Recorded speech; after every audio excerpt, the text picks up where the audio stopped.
మనలో చాలామంది ఇన్వెస్ట్మెంట్‌ని and ఇన్సూరెన్స్‌ని combine చేస్తూ ఉంటారు. సో, ఇన్సూరెన్స్ అండ్ ఇన్వెస్ట్మెంట్‌ని కంబైన్డ్ చేయడం వల్ల మనకు వచ్చే రిటర్న్స్ కావచ్చు, లేదంటే లైఫ్ ప్రొటెక్షన్ కావచ్చు, అంత ఎఫెక్టివ్‌గా ఉండకపోవచ్చు. ఎందుకంటే ఎల్ఐసిలో ఉన్న పాలసీని ఎన్రోల్మెంట్ పాలసీని గనక మనం తీసుకున్నట్టంటే వాళ్ళు ఇచ్చే రిటర్న్స్ అనేవి 4-6% వరకు ఉంటుందండి. ఎట్లా అంటే వాళ్ళు ఇన్వెస్ట్మెంట్ అని చూస్తూ ఉంటారు. అట్ ద సేమ్ టైం అందులో ఇన్సూరెన్స్ కూడా కంబైన్ చేస్తూ ఉంటారు. సో ఈ రెండింటిని కంబైన్ చేసినప్పుడు ఏదో డ్యూయల్ పాలసీ, డ్యూయల్ బెనిఫిట్ వస్తుందని తీసుకుంటారు. But end of the time ఏమవుతుందంటే అది రియల్గా బెనిఫిట్ అనేది కాదు. ఎందుకంటే అది ఓన్లీ 4-6% రిటర్న్ మాత్రమే చూపిస్తూ ఉంటుంది. కాబట్టి ఇన్వెస్ట్మెంట్ అండ్ ఇన్సూరెన్స్ డిఫరెంట్గా చేసినామనుకో, అంటే సపరేట్గా చేసినామనుకో, సపోజ్ ఈక్విటీలో నేను ఇన్వెస్ట్మెంట్ చేస్తున్నాను సిప్ ద్వారా, అండ్ టర్మ్ ఇన్సూరెన్స్ అనేది నేను చేస్తున్నాను especially for life protection insurance లాగా ఉన్నట్టంటే ఇది ఒక ఎస్ఐపి అనేది ఒక 12%, 15% లాంగ్ టర్మ్లో జనరేట్ అవుతూ ఉంటుంది. తర్వాత ఈ లైఫ్ టర్మ్ ఇన్సూరెన్స్ అనేది ఒక 1 crore, ఒక 2 crore అనేది కంప్లీట్గా దానికి ప్రొటెక్షన్ అనేది ఉంటుంది. ఇట్లా చేసినప్పుడు ఏమవుతుందంటే ఎఫెక్టివ్నెస్ అనేది మనకు ఎక్కువగా కనబడుతూ ఉంటుంది అనేది మనం ఇక్కడ చెప్పుకుంటున్నాము.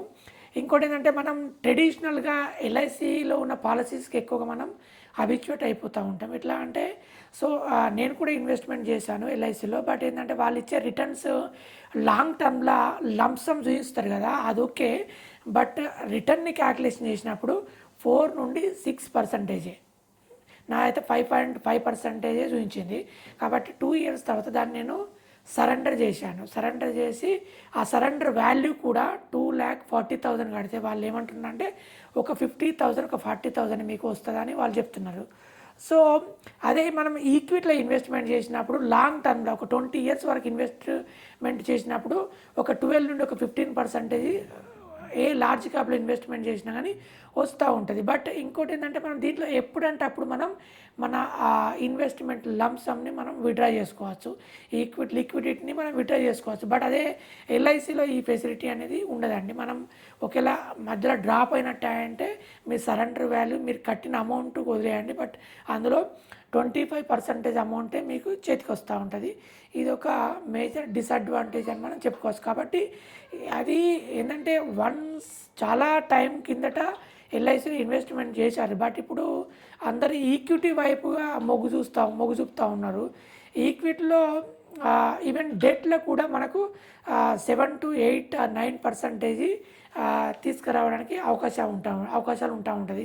ఎఫ్డీలో మనం చూసినట్టంటే ఎఫ్డీలో మనకు ఆ క్యాపిటల్ అనేది ప్రొటెక్షన్ అవుతూ ఉంటుంది. బట్ అందులో కూడా 6-6.5% అనేది రిటర్న్ ఇస్తూ ఉంటుంది.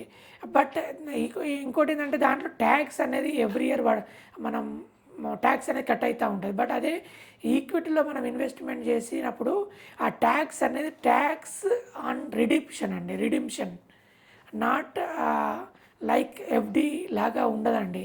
ఎవ్రీ ఇయర్ మనకు ఎఫ్డీలో ట్యాక్స్ అనేది కట్ అవుతూ ఉంటుంది అన్నట్టు కాదు. ఈక్విటీలో ట్యాక్స్ ఎట్లా ఉంటుందంటే మీరు రెడీమ్ చేసినప్పుడు మాత్రమే, మీ యూనిట్స్ని రెడీమ్ చేసినప్పుడే ఈ ట్యాక్స్ అనేది మీరు పేమెంట్ చేయాల్సి ఉంటుంది. ఇవన్నీ some of the major differences. But ఏ ప్రోడక్ట్ మీరు చూస్ చేసుకోవాలనేది entirely depends on you only. But any equity fund large cap, Nippon India, HDFC large cap or mid క్యాప్లో తీసుకున్న లాంగ్ టర్మ్లో మీరు తీసుకున్నట్టంటే 12-15% రిటర్న్ ఇవ్వడం మనం చూసామండి. ఇదండి ఈరోజు మనం మాట్లాడుకున్నది. Investing in equity will always give good returns in a long term, not in a short term అనేది మనం ఇక్కడ చెప్పుకుంటూ ఉన్నాం. Thank you so much.